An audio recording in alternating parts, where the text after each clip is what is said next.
한국이스라엘 산업연구개발재단의 사무총장을 맡고 있는 강성룡이라고 합니다. 방금 전에 김 실장님께서 법을 얘기할 때 뒤에서 참 저도 가슴 아프게 듣고 있었는데 좋은 강의를 해주셔서 저는 오늘 설명드릴 부분이 이스라엘이 키워드고 과연 그 통계를 보면 우리나라가 일제는 뭐 질적으로 좋지만 양적으로는 지식자산 강국인데 그 돈 되는 측면에서 보면은 오히려 우리보다 작은 이스라엘 인구가 950만 명밖에 안 됩니다. 영토도 우리나라 남한의 5분의 1밖에 안 되는데 왜 얘들은 지식자산의 어떤 생산성, 사업화 성과가 우리보다 비교할 수 없을 정도로 좋은지 이런 부분을 얘기하고 이러한 부분을 아우러서 저희 재단에서 추진하는 산업 생태계 혁신 전략에 대해서 좀 설명을 드리고자 합니다. 네, 우선 저희 재단은 99년에 양국 정부가 조약을 맺어서 만들어진 기구입니다. 그래서 매년 양국 정부가 펀딩을 하고 그 펀드로서 저희들이 양국 기업 간 공동 R&D를 지원하고 있고요. 지난 20년간 7천만 불 정도 조성을 했는데 올해부터는 좀 더 지금 규모가 좀 더 늘어날 예정입니다. 현재까지 한 130개 과제를 지원했고 주로 그 ICT, 전기전자, 기계소자, 바이오 이 부분이 한 89%.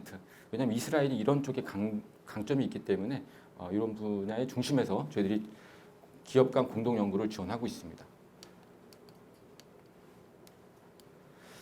작년에 그 양국 간 FTA 협의는 다 끝났습니다. 우리나라 국회 비준이 아직 안 나긴 했는데 어떤 전반적으로 상품이나 어떤 기술 교육 측면에서도 많이 협력이 이루어지는데 이런 협력 확대를 토대로 저희 재단도 FTA를 계기로 기금 출자액이 매년 400만 불에서 매년 800만 불로 늘었고요.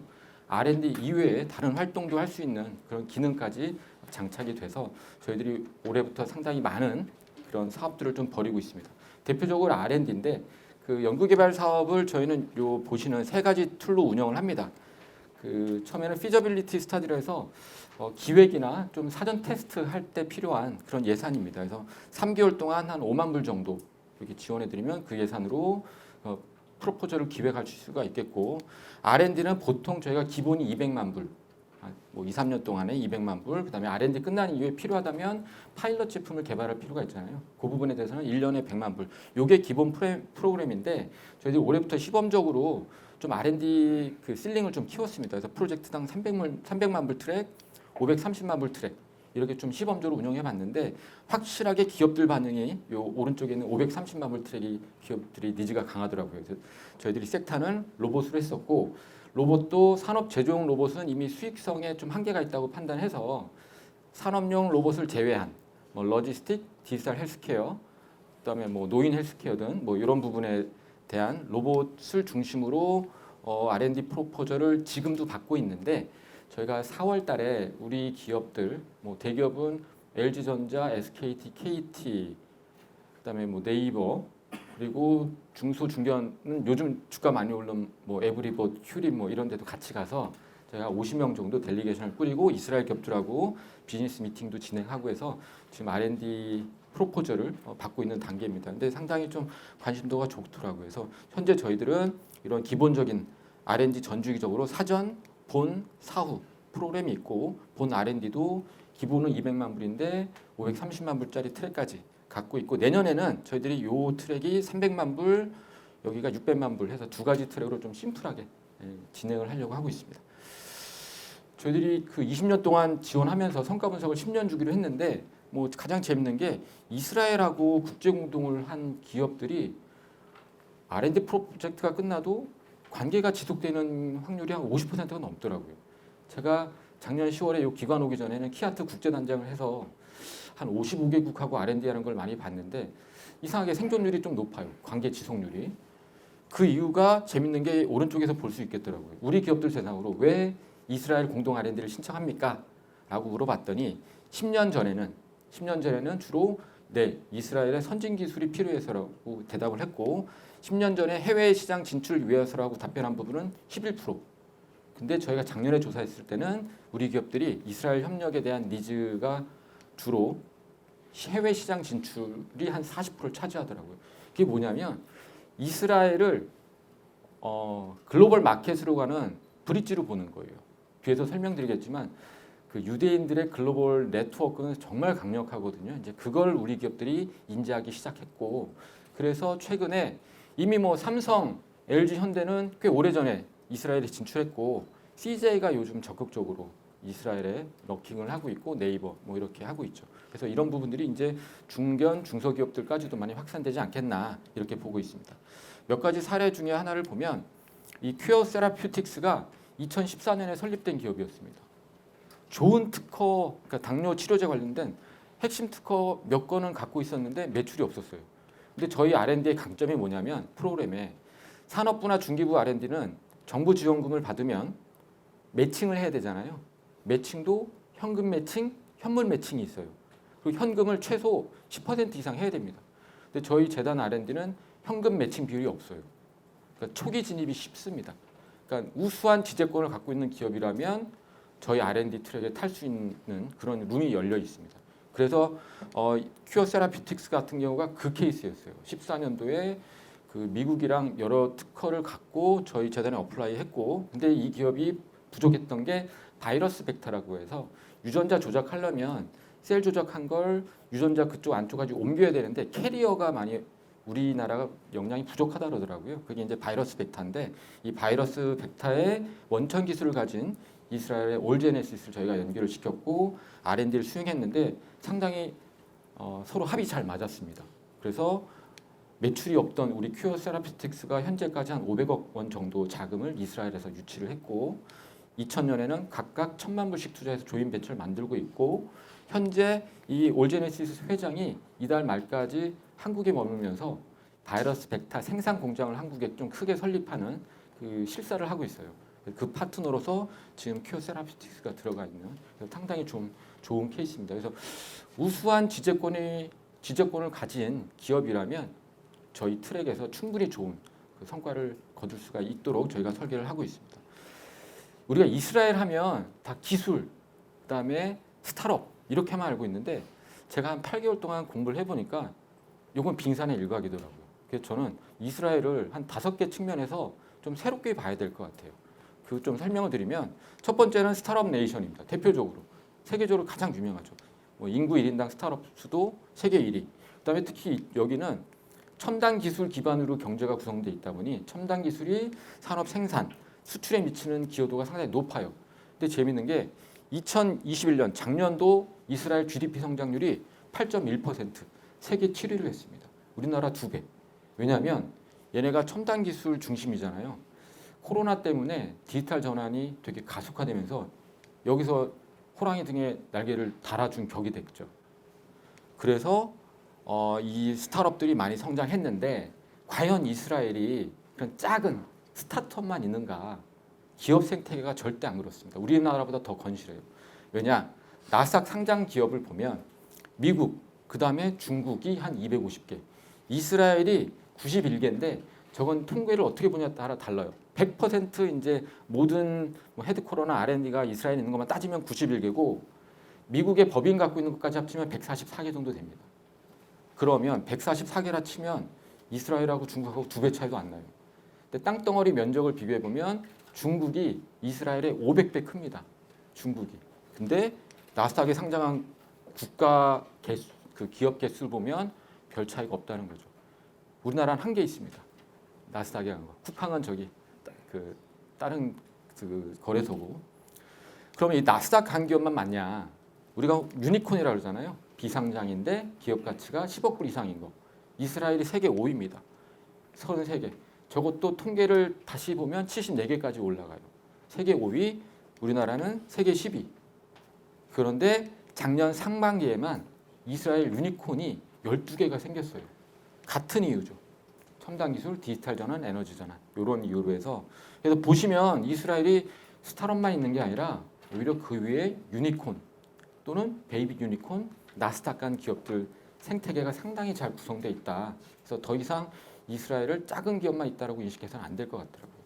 그렇게 된 그 뒷배경을 좀 보면 정말 기업이 잘 클 수 있는 생태계가 잘 구성되어 있습니다. 스타트업들도 나오겠지만 이 스타트업을 잘 키울 수 있는 정부 차원의 어떤 인큐베이션이나 기술 이전 기구들이 있고 민간 중심의 엑셀러레이터 그리고 글로벌 역량이 있는 벤처 캐피탈. 그래서 현재 이스라엘의 글로벌 벤처 캐피탈이 한 3, 40개 정도 활동을 하고 있고요. 그 이외에도 다국적 기업들이 있고 외국인 투자 이런 부분들이 유기적으로 가는 생태계가 있기 때문에 스타트업이 베이비 유니콘, 나스닥으로 가는 그런 토양이 잘 구축돼 있는 걸로 보여집니다. 그다음에 세 번째는 우리가 알다시피 탁월한 기술 역량인데 생각보다 글로벌리 유명하더라고요. 그러니까 이스라엘에서 가장 유명한 연구소를 뽑으려면 이제 바이즈만 연구소, 테크니온 공대, 히브루 대학교 이렇게 뽑을 수 있는데 특히 이 바이즈만 연구소는 세계 5대 기초 연구소입니다. 근데 우리가 흔히 기초 연구소다 하면 우리나라의 기초 연구소 같이 하얀 가운 입고 랩에서 안 나오시고 특허 논문만 많이 쓰는 뭐 이런 걸 생각하기 쉬운데 여기엔 특수한 조직이 있어요. 예다라는 우리나라에서 벤치마킹 많이 했죠. 1959년에 이제 기술 이전 특화해서 조직을 세웠는데 제가 작년 11월에 여기 예다 가서 거기 관리자랑 얘기를 해보니 재밌는 게 자기네들은 와이즈만은 연구자들이 원하는 자유로운 주제를 연구하도록 한다.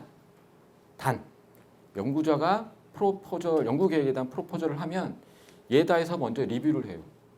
이걸로 특허가 나올 수 있겠는가? 근데 그 특허가 팔릴 수 있겠는가? 리뷰를 하고 에이 아니야 리젝을 해버립니다.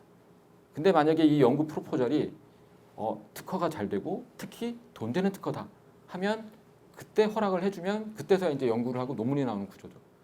그래서 와이즈만이 직원도 1,400명밖에 안 돼요. 1년 예산도 500억밖에 안 돼요. 근데 매년 라이센싱 아웃해서 벌어들이는 로열티 수익이 1,000억 원입니다. 74개국 대상으로. 엄청나죠. 논문을 보니까 와이즈만 연구소 하나가 기술 사업화 성과를 따지면 미국 대학 100개 합친 거랑 똑같은 그 양적 규모로 따지면 그 정도로 정말 강력하더라고요. 그런데 이 관리자분 얘기로는 와이즈만이 처음부터 그러진 않았다. 여기가 1934년인가 그쯤 생겼는데요. 여기도 이 예다 전까지는 우리처럼 연구만 하는 조직이었다 그러더라고요. 그래서 그 체질을 완전히 팔리는 즉 상업적 가치가 있는 지재권을 창출하는 구조로 바꾼 게 이 예다고 지금은 예다는 뭐 세계 최고의 그런 명성을 갖고 있죠. 가봤더니 깜짝 놀랐어요. 명성이 좋으니까 가보면 좀 뭐 이렇게 막 화려하고 그럴 줄 알았더니 저를 뭐 창고 같은 데로 데려가는 거예요. 1층짜리 정말 허름한 그 건물이 다 그렇긴 한데 그런 데서 20명, 22명 그렇게 있더라고요. 그래서 자기들은 인원수로 카운팅하지 마라. 역량으로 카운팅해야 된다. 왜? 이런 숫자로 자기들은 승부를 하기 때문에 그런 정말 감동적인 얘기를 하시더라고요. 그래서 그러니까 와이즈만도 지난 뭐 한 20년 동안 30조 원 정도의 로열티 수익을 올렸고 매년 100건 정도의 특허를 활용해서 기술 사업화 성과를 낸다고 하더라고요. 근데 매년 1,000억 원 정도의 로열티가 나오니까 평균 잡아서 특허 한 건으로 1밀리언 정도의 그런 수익은 매년 낸다라고 보여지고 그러다가 이렇게 대박도 터집니다. 코박송 같은 경우는 라이센싱 피로 2억 달러, 지금 한 2,500억 되겠죠. 그것도 한 25년 전에. 그다음에 얼비툭스는 미국 제약사에 팔았는데 그 미국 제약사가 연매출 한 1조 원 정도 날 정도로 그런 블록버스터에 대한 즉 팔리는 특허, 팔리는 R&D를 하고 있는 어떤 대표적인 사례라 볼 수 있습니다. 테크니온 공대는 우리나라의 카이스트 같은 기구입니다. 여기도 마찬가지로 지난 20년간 기술 판매로 인한 외화 가동률이 한 31조 원 정도 되고요. 상당히 유명합니다. 그래서 나스닥에 상장한 이스라엘 기업의 80%그 정도가 테크니온 공대에서 개발한 기술을 활용해서 사업을 하고 있고 재밌는 게 미국의 그 기술 특화된 회사 CEO 출신을 따지면 당연히 미국 사람이 많아야 되는데 테크니온 공대 출신이 7위예요. 탑 10 중에 유일하게 미국이 아닌 나라.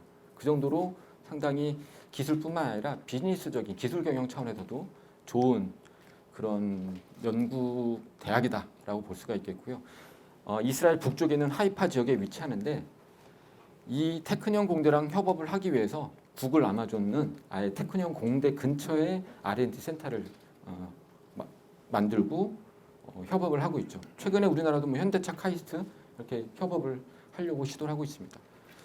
그다음에 마지막 5번째 포인트는 저는 이제 비즈니스 관점에서 이 부분이 좀 가장 메리트 있었는데 우리가 알만한 글로벌 대기업들 350개 이상이 이스라엘 그 좁은 땅덩어리에 연구 R&D 센터를 직접 운영합니다. 1970년부터. 우리나라도 삼성이 2003년에 들어갔고. 그래서 사실 우리나라 기업들이 여기에 있는 기업들한테 협업을 하자 하면 기분 나쁘지 않게 거절을 많이 당하겠죠. 그래서 이제 저희가 생각하는 건 저희 공동 R&D로 우리 우수 기업과 이스라엘 기업을 묶으면 이스라엘 기업을 통해서 이런 기업들하고 같이 협업할 수 있는 그 채널을, 그 파이프라인을 지금 만들고 있습니다. 그래서 보면 앞서 말씀드렸던 5가지를 보면 이스라엘이 그냥 기술만 갖고 있는 또는 벤처만 갖고 있는 국가는 아니구나라는 이제 생각을 하게 되는데 그렇게 성장할 수 있었던 그 밑거름을 한번 좀 들여다보면 첫 번째가 이 정부 주도의 기술 인큐베이션 프로그램입니다. 요즘 우리나라에서 가장 좋다고 평가받는 팁스가 요 그 기술 인큐베이션 프로그램을 벤치마킹해서 하고 있고요.